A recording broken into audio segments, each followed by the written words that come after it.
సహోదరులారా, నిరీక్షణ లేని ఇతరుల వలె మీరు దుఃఖపడకుండా నిమిత్తము నిద్రించుచున్న వారిని గురించి మీకు తెలియకుండా మాకు ఇష్టం లేదు అని చెప్పి అపోస్తలుడైన పౌలు తెస్సలోనికలో ఉన్నటువంటి సంఘానికి రాస్తూ ఉన్నాడన్నమాట. అయితే ఇక్కడ పౌలు యొక్క ఉద్దేశమును గమనించినట్లయితే, ప్రతి క్రైస్తవుడికి కూడా ఏముండాలని ఆశపడుతున్నాడంటే నిరీక్షణ. ఏంటి ఆ నిరీక్షణ అనేది ఆలోచన చేస్తున్నట్లయితే, ఈ రోజున ఒక్కొక్క మత గ్రంథం ఒక్కొక్కలా చెప్తుంది అనమాట. అయితే బైబిల్ ఏం చెప్తుందంటే, మీకు స్వర్గం అనేది వస్తుంది. మీరు ప్రభునందు నిద్రించిన వారైతే మీరు మరలా ఏం చేయబడతారన్నమాట, లేపబడతారు. మీరు లేపబడిన తర్వాత ఈ భూమి పైన ప్రభువుని ఎరిగి ఆయన యొక్క రాకడ కొరకు, లేదా మనము ఎత్తబడేంత వరకు అంటే మనం ఈ లోక యాత్రలో ముగించి నలుగురి చేత ఎత్తబడేంత వరకు అనమాట. హల్లెలూయా. మనం చేసినటువంటి ప్రతి పనిని బట్టి దేవుడు ఏం చేస్తాడనమాట, అక్కడ జీతాన్ని సిద్ధం చేసి ఇస్తాడనమాట. ఇది బైబిల్ చెప్తుంది. అయితే ఇక్కడ అపోస్తలుడైన పౌలు చెప్పేది ఏంటంటే, మనము గనుక ప్రభు యొక్క నామమును బట్టి విశ్వాసం ఉంచి నడుస్తున్నప్పుడు మనకు ఒక నిరీక్షణ కావాలంటున్నాడు అన్నమాట. నిరీక్షణ ఏంటి? ఆ నిరీక్షణ అంటే, నాయనా, ఈ భూమి పైన నీ యాత్ర దినాలు ముగిసిన తర్వాత నీ జీవితము మరలా ఎక్కడ ఆరంభమవుతుంది అనమాట? పరలోకంలో ఆరంభమవుతుంది. మీకు సింపుల్గా చెప్పాలంటే, నేను చాలాసార్లు ఇదే చెప్తాను. చాలామందికి చనిపోయిన తర్వాత ఎవడు చూస్తాడు? ఈ మాట అంటారంటరా. చనిపోయిన తర్వాత మన ఆత్మ ఈ భూమిని విడిచిపెట్టి వేరే లోకానికి వెళుతుందంటే, చనిపోయిన తర్వాత నువ్వు చూసి వచ్చావా అంటారంటరా. ఇది ఒకసారి మనము గమనించినట్లయితే, తల్లి గర్భంలో ఉన్నప్పుడు ఆ కణముగా ఉన్నటువంటి ఆ మనిషి యొక్క జీవితము, ఆ కణము రోజు రోజుకి పెరుగుతూ ఉన్నప్పుడు, అది రోజుల తర్వాత నెలల తర్వాత చూస్తే ఆ కణము క్రమేపీ పెరుగుతూ ఒక్కొక్క అవయవాన్ని స్వతంత్రించుకుంటున్నప్పుడు, ఆ తల్లి గర్భంలో 9 months ఆ బేబీ ఆ గర్భంలో ఉన్నప్పుడు, ఆ గర్భంలో ఉన్నటువంటి బేబీకి తెలీదు ఏమన్నా తెలుసా, బయట పెద్ద విశాలమైనటువంటి ఒక ప్రపంచం ఉందని. తెలుసా? తెలీదు. తల్లి గర్భంలో ఉన్నప్పుడు ఎలాగైతే ఆ శిశువుకు బయట ఇంత పెద్ద లోకం ఉన్నదని ఎలాగైతే తెలీదో, మనకి కూడా ఈ భూమి పైన ఈ యాత్ర ముగించి మన ఆత్మ మన దేహాన్ని విడిచి వెళుతున్నప్పుడు కానీ తెలియదు, ఆ ఆత్మకు ఈ యూనివర్స్ అంతా కూడా చాలా చాలా చాలా చాలా విశాలమైనదని. తల్లి గర్భంలో ఉన్నటువంటి ఆ శిశువుకు స్థలం ఎంత ఉంటుంది? అంగుళాలతో కొలవచ్చు. అదే దాని లోకము, అదే దాని ప్రపంచము. 9 months తర్వాత బయటకు వచ్చినప్పుడు ఈ తల్లి గర్భానికి ఈ ప్రపంచానికి ఎన్ని కోట్ల రెట్లు ఉంటుంది ఆలోచించండి. ఎన్ని కోట్ల రెట్లు ఉందో ఆలోచించండి. అలాగే ఈ దేహములో ఉన్నటువంటి ఆత్మ మనల్ని విడిచి వెళుతున్నప్పుడు ఈ భూమండలము కంటే, ఈ సువిశాలమైనటువంటి ఆకాశ మండలము కంటే, మనకి కనిపిస్తున్నటువంటి ఆకాశ మండలము కంటే మన ఆత్మ ఈ యొక్క సువిశాలమైనటువంటి ఈ యొక్క ఆకాశ మండలములను దాటి వెళుతున్నప్పుడు, ఒక్కొక్క మండలము దాడుతున్నప్పుడు, ఒక్కొక్క మహాకాశములను దాడుతూ ఉన్నప్పుడు ఆ ఆత్మకు తెలుస్తుంది ఇది ఎంత పెద్దదో అని. ఇది చాలామంది డాక్టర్స్, చాలామంది సైంటిస్టులు రుజువుపరిచినటువంటి సత్యము. హల్లెలూయా. కనుక ఈ లోకంలో మీరు జీవిస్తున్నప్పుడు దేవుని ఎరిగినటువంటి ప్రజలు నిరీక్షణ లేనటువంటి వారు ఉంటారు. కానీ మీరు ఎలా ఉండాలని చెప్తున్నాడు అన్నమాట. నిరీక్షణ లేని ఇతరుల వలె కాకుండా, ఎలాగంట, నిరీక్షణ లేని ఇతరుల వలె కాకోకుండా మనము నిరీక్షణ కలిగినటువంటి వారం ఉండాలి. ఎలాంటి నిరీక్షణ అంటే, మనం చేసే ప్రతి పనికి దేవుడు ఒక సమయంలో మనకి బహుమానాన్ని ఇస్తాడు. మనం ఈ లోకయాత్ర ముగించుకుని ప్రభునందు నిద్రించినప్పుడు మరలా మనము లేపబడతాము. మరలా లేపబడిన తర్వాత ఈ మట్టి దేహాలు కాస్త మహిమ దేహాలుగా మార్చబడతాయి. ఈ క్షయమైపోయినటువంటి ఈ దేహము అక్షయతను స్వతంత్రించుకుంటుంది. ఆ అక్షయత ఎలాగ మారిపోతుందంటే, ఇక మరి అన్నిటికీ కూడా మాసిపోయిన విధముగా, లయపరచబడినటువంటి విధముగా అది ఎల్లప్పుడూ దేవుని వలె, దేవుని స్వారూప్యంలోనికి వచ్చినదే. దేవుని యొక్క దూతల సైన్యం ఎలా ఉంటుందో అలా ఒక సైన్యముగా, ఒక దూతగా నేను మార్చబడతామని చెప్పేసి దేవుని యొక్క వాక్యం సెలవుస్తుంది.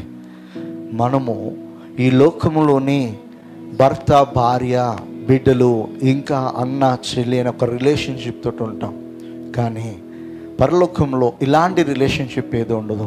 ఒకరికొకరు తెలుస్తాము, కానీ మనము దేవుని యొక్క ఒక దూత వలె మారుతామని చెప్పేసి దేవునికి వాక్యము సెలవిస్తుంది. అయితే ఇక్కడ మనము మొట్టమొదటిగా కలిగి ఉండాల్సింది ఏంటన్నమాట, ఏం కలిగి ఉండాలి? నిరీక్షణ. ఆ నిరీక్షణ అనేది లేకపోతే క్రైస్తవ్యానికి విలువే లేదు. మనకు ఒక నిరీక్షణ ఉంది. ఆ నిరీక్షణ అనేది లేకపోతే మన యొక్క ఫైనల్ డెస్టినేషన్ అనేది మనకి పరిపూర్ణంగా అవగాహన లేకపోతే మనకి విశ్వాసానికి విలువే లేదనమాట. మన నిరీక్షణకు ఒక అర్థమే లేదని చెప్పేసి దేవునికి వాక్యము సెలవిస్తుంది. యోబు భక్తుడు అంటాడు ఒక మాట, 19వ అధ్యాయము 10వ వచనం చదువుదాం ఒకసారి. నలుదిశలు ఆయన నన్ను విరుగగొట్టగా నేను నాశనమైపోతేనే, ఒకడు చెట్టును పెళ్ళగించినట్లు ఆ నిరీక్షణ ఆధారమును పెళ్ళగించినట్టు. ఒకడు చెట్టును పెళ్ళగించినట్లుగానంట ఈయనక నిరీక్షణ ఆధారమును దేవుడు పెళ్ళగించాడని చెప్తున్నాడు. యోబు భక్తుని గురించి సాక్షాత్తు యెహోవా దేవుడే సాక్ష్యం ఇస్తాడు. ఏమనంటే, అతని వంటి యథార్థపరుడు లేడు, అతని వంటి భక్తిపరుడు లేడు, అతని వంటి నిరీక్షణ కలిగినటువంటి వ్యక్తి లేడు అని చెప్పేసి దేవాతి దేవుడు ఒక రోజున లూసిఫర్ అనబడినటువంటి సైతానుతో మాట అంటున్నాడు. అంత నిరీక్షణ కలిగిన వాడు. నిరీక్షణ గురించి కనుక మనం బైబిల్ గ్రంథంలో ఎక్కువగా వెతికితే ఎక్కడ ఎక్కువ కనబడుతుంది అంటే యోబు గ్రంథంలోనే కనబడుతుంది. అంత నిరీక్షణ కలిగిన వాడు కనుకనే ప్రతి ఉదయ సాయంకాలం ఏం చేస్తున్నాడన్నమాట, తన బిడ్డల నిమిత్తము దేవుని సన్నిధిలో పాప పరిహారార్థ బలిని దేవుని సన్నిధిలో అర్పిస్తూ ఉన్నాడు. ఎందుకు అర్పిస్తున్నాడంటే, దేవుని యొక్క దృష్టికి నా బిడ్డలు ఎక్కడైనా ఏ విషయంలో ఏదైనా పాపం చేసి చెడిపోతూ ఉన్నారేమో, ఒకవేళ ఆ పాపము కనుక అధికమవుతే, దేవుని యొక్క ఉగ్రత వారిపైకి వస్తే, వారు నాశనం అయిపోతే నేను దుఃఖపడాలి, నేను బాధపడాలి, నేను కన్నీరు కార్చాలి, రోదన చెందాలి. అలాంటి పరిస్థితి రాకోకుండా ఉండాలని ప్రతిరోజు దేవుని సన్నిధిలో దేవునికి ఏం వేస్తూ ఉన్నాడన్నమాట, ధూపం వేస్తూ ఉన్నాడు. నీ బిడ్డల యొక్క భవిష్యత్తు కొరకు, నీ బిడ్డల యొక్క జీవితాల కొరకు వారు బాగుండాలని, వారు అనేకులకు ఆశీర్వాదకరంగా ఉండాలని ప్రతి ఉదయ సాయంకాలము మనం ఏం చేయాలంటే దేవుని సన్నిధిలో బలిని అర్పించాలి. ఎలాంటి బలి అంటే విరిగి నలిగిన హృదయం, ఆయనకి ఇష్టమైన బలియాగము. మనము పశువులను కానీ, ఎడ్లను కానీ, కోడలను కానీ, మేకలు కానీ దేని కూడా తీసుకుని వచ్చి బలి అర్పించాల్సిన అవసరం లేదు. వాటికంటే పవిత్రమైనది, నిష్కళంకమైనది, విలువైనది ఏంటంటే మన యొక్క హృదయము. ఆ హృదయము విరిగి నలిగినదే. నీ యొక్క హృదయపూర్వకముగా మనపూర్వకముగా నీ శక్తి కొలది దేవుని సన్నిధిలో విరిగి నలిగిన హృదయంతో నువ్వు కన్నీరు కాల్చి ప్రార్థన చేస్తున్నప్పుడు, పశ్చాత్తాపడుతున్నప్పుడు దేవుడు నీ బలులను కాదు కానీ నీ హృదయాన్ని చూస్తున్నాడు. నీ విరిగి నలిగిన హృదయంలో నుంచి వచ్చినటువంటి ప్రతి మాటను కూడా ఆయన చూస్తున్నాడు. అందుకే దావీదు భక్తుడు అంటాడు, దేవా నీకు ఇష్టమైనది కోడి లెక్క రక్తము కాదు, పశువు లెక్క రక్తము కాదు, ఇదిగో విరిగి నలిగిన హృదయమే నీకు ఇష్టమైన బలియాగం అంటాడు. ఎక్కడ? 51 దావీదు కీర్తన. ఎక్కడ? నీవు బలిని కోరువాడవు కావు, కోరిన నేను అర్పించుదును. దహన బలినికి ఇష్టమైనది కాదు, విరిగిన మనస్సే దేవునికి ఇష్టమైన బలులో. దేవా విరిగి నలిగిన హృదయమును నీవు అలక్ష్యము చేయవు. హల్లెలూయా, దేవునికి స్తోత్రం. విరిగి నలిగినటువంటి హృదయాన్ని దేవుడు అలక్ష్యం చేయడు. దేవుని యొక్క దర్శనం మనకు కావాలన్నా, దేవుని చూడాలన్నా, దేవుని యొక్క స్వరాన్ని వినాలన్నా, దేవుని యొక్క ప్రత్యక్షతను మనం కలిగి ఉండాలంటే మన హృదయం అంట దేవునికి ఎలా కనిపించాలన్నమాట? విరిగి నలిగినదిగా పశ్చాత్తాప హృదయంతో దేవుని సన్నిధిలో మనం ప్రార్థన చేసినప్పుడు ఆ హృదయాన్ని దేవుడు చూస్తాడనమాట. మన హృదయం ఎంత నిష్కళంకంగా ఉందో, ఎంత పరిశుద్ధంగా ఉందో, ఎంత దేవునికి ఇష్టమైన రీతిగా మన హృదయము మార్చబడి దేవుని ఆరాధిస్తున్నామో దేవుడు అది చూస్తాడు. దేవుడు మనం తెచ్చే భౌతిక పరమైనటువంటి అర్పణలను లక్ష్య పెట్టే దేవుడు కాదు. మన హృదయమును దేవునికి ఇష్టమైనటువంటి బలిగా అర్పించి దేవుని సన్నిధిలో ప్రార్థన చేస్తున్నప్పుడు, దేవుని సన్నిధిలో స్తుతిస్తున్నప్పుడు, ఆరాధిస్తున్నప్పుడు దేవుని యొక్క ప్రత్యక్షతను మనము అనుభవించగలమాట. దేవుని యొక్క స్వరాన్ని మనం వినగలము. ఇంతమంది ఉన్నా కూడా దేవుని యొక్క స్వరము మనము వినగలిగే విధముగా ఉంటుంది. ఎప్పుడంటే విరిగి నలిగినటువంటి హృదయంతో దేవుని సన్నిధిలో ప్రార్థన చేస్తున్నప్పుడు. యోబు భక్తుడు మరి అలాంటి నిరీక్షణ కలిగి ప్రతిరోజు కూడా దేవుని సన్నిధిలో ఏం చేస్తున్నాడు అన్నమాట? బలిని అర్పిస్తున్నాడు. దావీదు భక్తుడు ఇక్కడ ఎలాంటి బలిని అర్పిస్తున్నాడంటే విరిగి నలిగిన హృదయముతో దేవుని యొక్క సన్నిధిలో బలిని అర్పిస్తున్నాడు. 42 దావీదు కీర్తన 11వ వచనంలో ఒక మాట అంటాడు. ఏమనంటే, నా ప్రాణమా నీవేళ కృంగి ఉన్నావు, నాలో నీవేళ తొందరపడుచున్నావు. దేవుని యందు ఏముంచాలంట? నిరీక్షణ ఉంచుము. ఆయనే నా రక్షణకర్త, నా దేవుడు, ఇంకను నేను ఆయనను స్తుతించెదను. దేవుడే మరి మనకు రక్షణకర్త. ఆయన యందు మనం ఏముంచాలంట? నిరీక్షణ ఉంచాలంటాడు. ఇంకను మనం చూసినట్లయితే 62వ దావీదు కీర్తన 5వ వచనంలో మరొకసారి, నా ప్రాణమా దేవుని నమ్ముకొని మౌనముగా ఉండుము, ఆయన వల్లనే నాకు నిరీక్షణ కలుగుచున్నది. హల్లెలూయా. దావీదు యొక్క జీవితంలో కష్టాలు, నష్టాలు, వ్యాధులు, బాధలు వచ్చినప్పుడు తను నిరీక్షణ కలిగి ఉన్నాడు. ఈ బాధలలో నుంచి, ఈ ఇరుకులలో నుంచి, ఈ ఇబ్బందుల్లో నుంచి, ఈ అనారోగ్య పరిస్థితుల్లో నుంచి దేవుడు నన్ను బయటికి తీసుకుని వస్తాడు. నీ పరిస్థితి ఎలాంటిదైనా, నీకు చుట్టుముట్టినటువంటి నిందులు, అవమానాలు, ఆర్థికపరమైన ఇబ్బందులు, పరిస్థితులు ఏవి కూడా నీకు అనుకూలంగా లేకపోయినా నీ యొక్క నిరీక్షణ దేవుడైతే, నీ నిరీక్షణకు ఆధారం ఆయన అయితే ఖచ్చితంగా ఒక రోజున ఆ ఊబిలో నుంచి బయటికి తీసుకొస్తాడు. ఆ పరిస్థితులన్నిటిలో నుంచి బయటికి తీసుకుని వస్తాడు. ఆయనకి అసాధ్యమైనది ఏదీ లేదు. ఆయనకి అసాధ్యమైనది ఏదీ లేదు.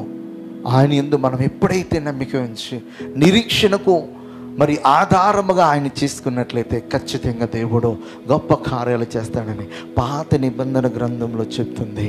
అలాగే క్రొత్త నిబంధన గ్రంథంలో కూడా చెప్తున్నాడు. అపోస్తలుడైన పౌలు చెప్పేది ఏంటంటే, మన యొక్క నిరీక్షణ ఎవరు అవ్వాలంటున్నాడో ఆయన అవ్వాలి. ఎందుకు నిరీక్షణ అంటే, ఒకనొక దినాన మరలా మనము లేపబడతాము. ఈ లోకయాత్రను ముగించుకున్న తర్వాత ఈ లోకంలో ప్రభునందు మనము నిద్రిస్తున్నాము. నిద్రపోతున్నటువంటి మనము మరలా లేపబడతాము.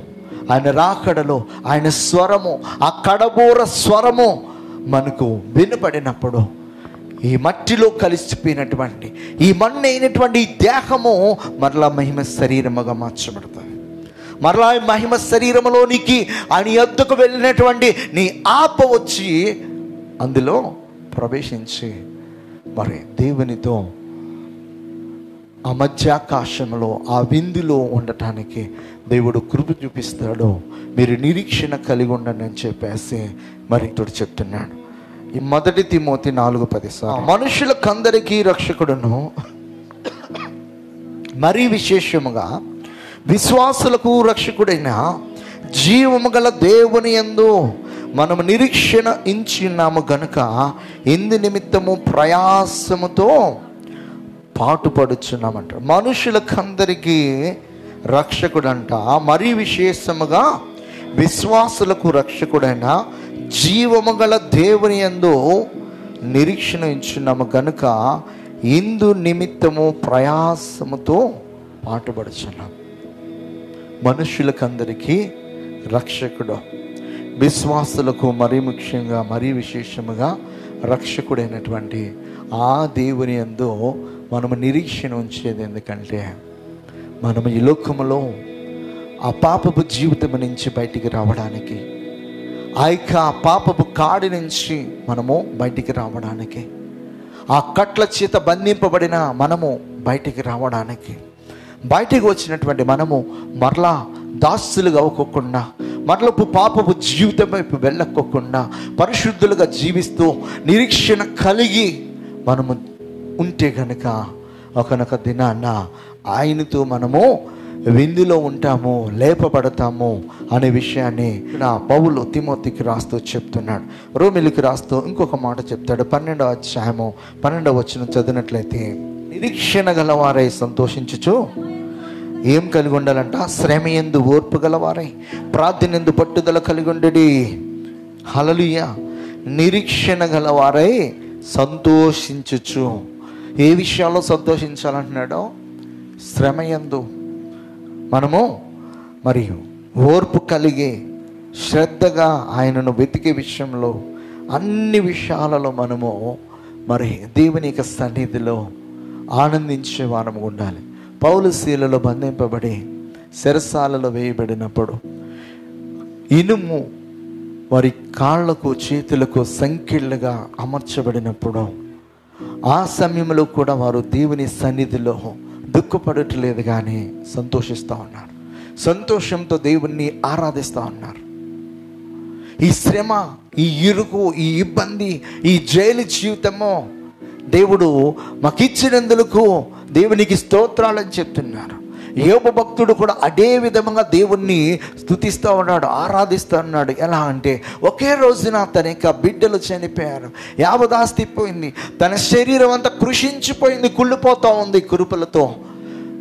చాలా వేదన చెందుతూ కూడా దేవుని మహిమపరుస్తూ ఒక మాట అంటున్నాడు, నేను తల్లి గర్భములో నుంచి ఒట్టివాడిగా వచ్చాను, దిగంబరినే వచ్చాను, మరలా నేను దిగంబరిగానే పోతాను, ఒట్టివాడిగానే పోతాను. యెహోవా ఇచ్చెను, యెహోవా తీసుకొనెను. దేవునికి ఏం కలగాలంటున్నాడు అక్కడ? స్తుతి కలుగును గాక. అంటే బాధలో, శ్రమలలో, ఇరుకులో, ఇబ్బందిలో, అవమానాల్లో దేవుని ఏం చేస్తున్నాడు అన్నమాట? స్తుతిస్తూ ఉన్నాడు. ఇక్కడ అపోస్తలుడైన పౌలు శీలలో కూడా దేవుని మరి నామమును బట్టి జైల్లో బంధింపబడినప్పటికీ కూడా దేవుని ఏం చేస్తున్నారన్నమాట? స్తుతిస్తూ ఉన్నారు, ఆరాధిస్తూ ఉన్నారు. వారి యొక్క నిరీక్షణ ఏంటంటే ఈ లోకయాత్ర ముగిసిపోయినప్పుడు మరలా వారు దేవునితో యుగాలు కూడా ఉంటారని చెప్పేసి వారికి ఒక నిరీక్షణ ఉంది, ఒక మరి విశ్వాసం ఉంది.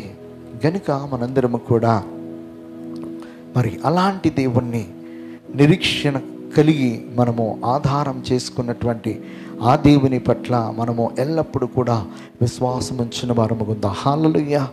ఇప్పుడు 1 తెస్సలోనిక 4:14 కొన్ని మాటలు చదివేసి మనం ముగించేద్దాం. యేసు అంట మృతి పొంది తిరిగి లేచినని మనము నమ్మిన ఎడల అదే ప్రకారం యేసునందు నిద్రించిన వారిని దేవుడు ఆయనతో కూడా వెంటబెట్టుకొని వచ్చును. హల్లెలూయా. ఇక్కడ గమనించాల్సిందంటే ఇప్పటి వరకు ప్రభునందు విశ్వాసం ఉంచి ఎందరైతే మన ఆలోచన ప్రకారం చనిపోయి పాతి పెట్టబడ్డారో వారందరూ కూడా ఏమవుతారన్నమాట? ఎక్కడున్నారు వాళ్ళు? దేవునితో ఉన్నారు. వారందరినీ కూడా ప్రభు ఏం చేస్తారన్నమాట? ఆయన యొక్క రెండవ రాకడలో ఆయన వెంట పెట్టుకుని వస్తాడంట. వారు ప్రభునందు నిద్రించున్నారు, వారు చనిపోలే, వారు దేవుని యందు గాఢ నిద్రలోనికి వెళ్ళారు. ఆ గాఢ నిద్రలోకి వెళ్ళినటువంటి వారు మరలా దేవునితో ఈ మధ్యాకాశంలోనికి వస్తారని చెప్పి ఎన్నో సైంటిఫిక్ ఎవిడెన్స్, ఎంతోమంది డాక్టర్లు ఒక మనిషి చనిపోతున్నప్పుడు వారి మీద రీసెర్చ్ చేసినప్పుడు, మనిషి చనిపోయి 1 అవర్ తర్వాత మరలా వారు బ్రతికినప్పుడు ఈ 1 అవర్లో ఏం జరిగిందని చెప్పేసి కొంతమంది మీద ఒక డాక్టరు ఏం చేశారంటే రీసెర్చ్ చేశాడు. దీని గురించి ఒక సినిమా కూడా తీశారు, ఒక సీరియల్ కూడా తీశారు. మీ గూగుల్లో వెళ్ళి చూస్తే మీకు తెలుస్తుంది. మీకు కావాలంటే డీటెయిల్స్ నేను ఇస్తాను. మనిషి అంట చనిపోయే ముందర తన దేహము కొట్టుకొని సడన్గా తనలోంచి ఒక లైట్ స్పార్క్ అనేది వెళ్ళడం అనేది గమనించారు కొంతమంది. అయితే తన గుండె ఆగిపోయింది, తనలో జీవం లేదు.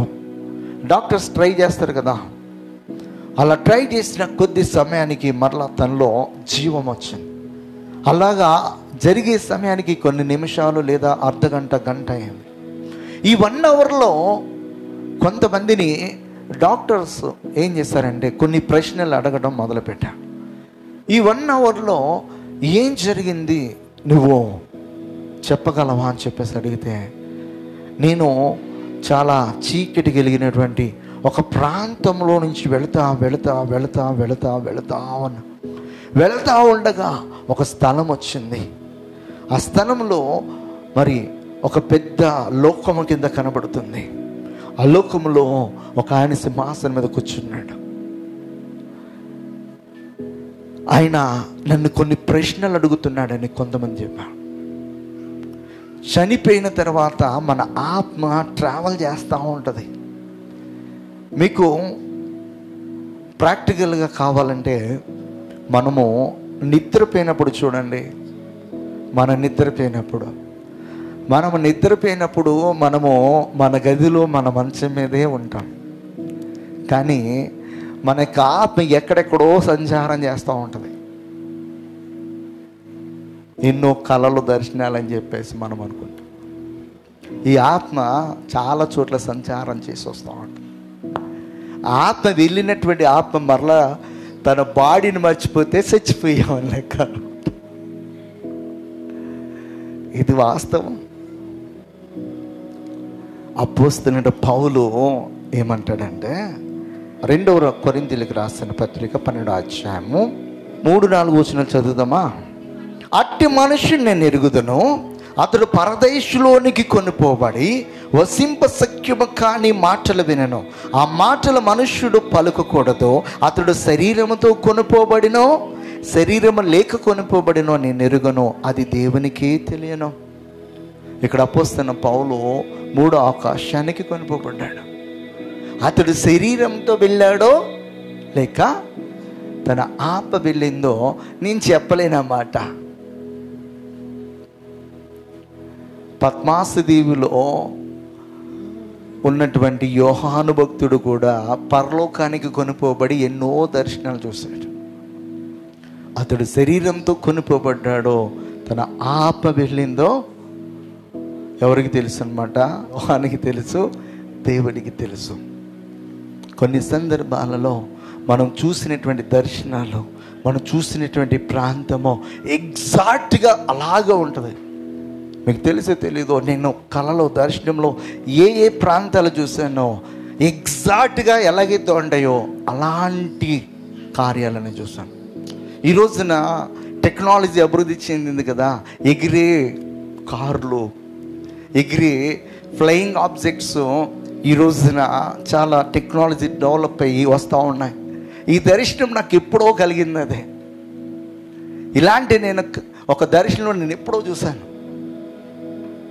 ఎగిరే కార్లను, వీధులన్నీ కూడా చాలా చాలా బిజీ అయిపోయి కింద ఎలాగైతే తిరుగుతున్నాయో పైన అలా తిరుగుతూ ఉన్నాయి. దేవుడు మన జీవితంలో కొన్ని కార్యాలు ఎప్పుడో జరగబోయే వాటిని చూపిస్తాడు. ఆల్రెడీ భూమి మీద ఉన్న వాటిని మనకు ఆ ప్రత్యక్షతను దేవుడు చూపిస్తాడు. అలాగే ఈ మందిరం మన దేవుడు నాకు ఇస్తున్నప్పుడు, ఈ మందిరంలో మొట్టమొదటిగా మనకి చుట్టూ కూడా ఈ కర్టెన్స్ అన్నీ కూడా రెడ్ కర్టెన్స్ ఉండేవి. నేను ఇక్కడికి రాకమునిపో ఇక్కడ చుట్టూ కూడా రెడ్ కర్టెన్స్ ఉన్నాయి. దేవుని సన్నిధిలో ప్రార్థన చేస్తున్నప్పుడు, మరి మందిరం కొరకు ఎదురు చూస్తున్నప్పుడు, దేవుడు ఒక రోజున ఒక దర్శనంలో దేవుడు మాట్లాడుతూ, నీకు ఒక హాల్ని ఫ్రీగా ఇస్తున్నాను అని చెప్పి దేవుడు స్వరం ద్వారా మాట్లాడాడు. ఆ ప్రాంతాన్ని చూపించాడన్నమాట. ఇలాగే అయితే ఇక్కడ ఉన్నటువంటి బ్లూ కర్టెన్స్కి బదులుగా ఏ కర్టెన్స్ ఉన్నాయన్నమాట? రెడ్ కర్టెన్స్ ఉన్నాయి. నేను ఇక్కడికి వచ్చిన తర్వాత చాలా చాలా దేవుని స్తుతించాను. ఎందుకంటే ఇక్కడ అప్పటికే ఉన్నాయి ఏంటంటే రెడ్ కర్టెన్సే ఉన్నాయి. మన బ్యాక్గ్రౌండ్ కూడా రెడ్ ఇదే ఉండేది, స్క్రీన్ ఉండేది మొట్టమొదటి దినాలలో. ఎందుకు ఈ మాటలు చెప్తున్నానంటే, దేవుడు కొన్నిటిని మనం చూపించడానికి దేవుడు మన ఆత్మను తీసుకుని వెళ్తూ ఉంటాడు. ఇది సత్యం. ఇక్కడ మనం గమనించినట్లయితే అపోస్తలుడైన పౌలు, నేను 3వ ఆకాశమునకు కొనిపోబడ్డాను, అయితే నేను శరీరంతో వెళ్ళాను లేదా నా ఆత్మ వెళ్ళిందో నేను స్పష్టంగా చెప్పలేను, కానీ నేనైతే వెళ్ళటం జరిగిందంటున్నాను. హల్లెలూయా, హల్లెలూయా. కనుక ప్రభునందు నిద్రించిన మనము మరలా మనకి ఆత్మ దేవుని యొద్ద నుంచి ఎక్కడికి వస్తుంది అనమాట? మనము ఎక్కడైతే పాతి పెట్టబడ్డామో అక్కడ ఉండే ప్రతి అణువు కూడా కలెక్ట్ చేయబడి శరీరముగా, మహిమ శరీరముగా మార్చబడతాడు. ఆ శరీరములో మన ఆత్మను ఏం చేస్తాడనమాట? దేవుడు రిస్టోర్ చేస్తాడు. డాక్టర్సే చనిపోయినటువంటి వ్యక్తిలోనికి కొద్ది సమయం ప్రయత్నం చేసి మరలా బ్రతికేటట్లు చేస్తే కొన్ని గంటల వ్యవధిలో, కొన్ని నిమిషాల వ్యవధిలో, వారు కొన్ని నిమిషాల వ్యవధిలో, గంటల వ్యవధిలో చేస్తే దేవుడు కొన్ని సంవత్సరాలు, 100 సంవత్సరాలు, 1000 సంవత్సరాల తర్వాత మన దేహంలోనికి మరలా ఏం చేయగలనమాట? మన ఆత్మను తిరిగి ప్రవేశపెట్టగలిగినటువంటి వాడన్నమాట. హల్లెలూయా, హల్లెలూయా. ఇలాంటి సత్యాన్ని ఎరిగినటువంటి వాళ్ళు చాలామంది ఈజిప్షియన్స్ ఏం చేసేవారంటే, వారు చనిపోయిన తర్వాత మరొకసారి మేము బ్రతుకుతాము, మేము బ్రతికిన తర్వాత మరలా మాకు లగ్జీరియస్ లైఫ్ కావాలి, మేము మరలా ధనవంతులుగా ఉండాలి అని చెప్పే చాలా పెద్ద పెద్ద పిరమిడ్లు కట్టుకుని అందులో బంగారం ఇవన్నీ కూడా పెట్టుకున్నారు. తెలుసా? సమాధుల్లో వారు బంగారమును, వజ్రాలను, వీటిని అన్నిటిని కూడా పెట్టుకుని వారు సమాధులు కట్టుకున్నారు. అందుకే పాత సమాధులు తవ్వుతున్నప్పుడు మన వాళ్ళకి ఏం దొరుకుతాయి అనమాట? ఏం దొరుకుతాయి? బంగారము, వజ్రాలు దొరుకుతాయి. ఎందుకంటే వాళ్ళు మరలా బ్రతుకుతారని, మరలా వాళ్ళకి ఏం కావాలి? బ్రతకడానికి ధనం కావాలి. వారు తెలుసో తెలియక వారి విశ్వాసం ఉంచారు. ఎలాంటి విశ్వాసం అంటే మరలా మేము బ్రతుకుతామని. హల్లెలూయా. దేవుని యొక్క వాక్యం చదువుతుంది. ప్రతి ఒక్క ఆత్మ, ప్రతి ఒక్కరు కూడా తిరిగి లేపబడతారు. అయితే దేవునితో ఉండే గుంపులో ఉండటానికి మనము నిరీక్షణ కలిగి, విశ్వాసం కలిగి, పరిశుద్ధత కలిగి మనం జీవించాలి నాయనలారా అని చెప్పేసి ఇక్కడ చెప్తున్నాడు. హల్లెలూయా, హల్లెలూయా. ఫిలిప్పీయులకు రాసిన పత్రిక 3వ అధ్యాయము 20-21 వచనం చదివేసి ముగించేద్దాం. ఏమంట? మన పౌరస్థితి ఎక్కడుందంట? పరలోకమందున్నది. అక్కడ నుండి ప్రభువైన యేసుక్రీస్తు అను రక్షకుడి నిమిత్తము కనిపెట్టుకొని ఉన్నాము. సమస్తమును తనకు లోపరుచుకొన జాలిన శక్తిని బట్టి ఆయన మన దీన శరీరమును తన మహిమ గల శరీరమునకు సమరూపము గలదానిగా మార్చిన. ఎంత గొప్ప మాట చెప్తున్నాడు! తన మహిమ గల శరీరమునకు సమానముగా. వీఆర్ ఈక్వల్ టు గాడ్ అన్నమాట. హల్లెలూయా. దేవునితో సమానముగా ఏ విషయంలో అంటే మహిమ విషయంలో, పరిశుద్ధత విషయంలో, నీతి విషయంలో మనందరినీ కూడా సమానముగా చేయడానికి ప్రభువైన యేసుక్రీస్తు వారు ఈ లోకానికి వచ్చారు. ఆయన మన కొరకు మరణించాడు. ఆయన పవిత్రమైన రక్తం చేత మనల్ని కడిగాడు. మనము ఆ నిరీక్షణను కాపాడుకొని ఆయన వచ్చినప్పుడు మనము ఆయనతో లేపబడతాము. ఒకవేళ బ్రతికి ఉంటే మనము ఎత్తబడతాము. ఇలాగే ఈ శరీరాల్లో వెంటనే ట్రాన్స్ఫార్మ్ చెందితే అన్నమాట, వెంటనే మార్పు చెందితే ఈ దేహము ఎలా మారిపోద్ది అనమాట, అక్షయమైనటువంటి శరీరముగా మహిమ గలదిగా మారుతుంది అన్నమాట. కొన్ని సినిమాలు చూపిస్తారో దేవుని యొక్క రాకడలో వాళ్ళందరూ కూడా ఎత్తబడుతున్నప్పుడు మైక్ పట్టుకున్నటువంటి దైవజనుడు మైక్ కింద పడిపోద్ది అనమాట, ఆయన వెళ్ళిపోతుంది. హల్లెలూయా, హల్లెలూయా. అంటే అలాంటి నిరీక్షణ కలిగి ఉండాలి, అలాంటి విశ్వాసము కలిగి ఉండాలి. మనం దేవుని యందు, దేవుని నామమందు నిద్రించుచున్నాము, మరలా ఖచ్చితంగా లేపబడతాము. ప్రతి క్రైస్తవుడికి కూడా ఈ నిరీక్షణ కావాలి నాయన అని చెప్పేసి అపోస్తలుడైన పౌలు చెప్తున్నాడు అనమాట. హల్లెలూయా. అందులో 2 మాటలు చదివేసి ముగించేద్దామా? తెస్సలోనికలో చివరి 2 మాటలు చదివేశారు. మేము ప్రభు మాటను బట్టి మీతో చెప్పినదేమనగా, ప్రభు రాకడ వరకు సజీవులమే నిలిచి ఉండు మనము నిద్రించిన వారికంటే ముందుగా ఆయన సన్నిధికి చేరము. ఈ విషయాన్ని గుర్తుపెట్టుకోండి. ఆల్రెడీ ప్రభునందు నిద్రించిన వారికంటే మనం ముందుగా ప్రభు యొద్దకు చేరము. ఎవరు ముందు వస్తారన్నమాట? ఆల్రెడీ ప్రభునందు నిద్రించినటువంటి వారు లేపబడతారన్నమాట. వారి తర్వాతనే మనము అని చెప్పేసి చెప్తాడు. ఆర్భాటముతోనూ ప్రధాన దూత శబ్దంతోనూ దేవుని బోరతోనూ పరలోకం నుండి ప్రభు దిగివచ్చును.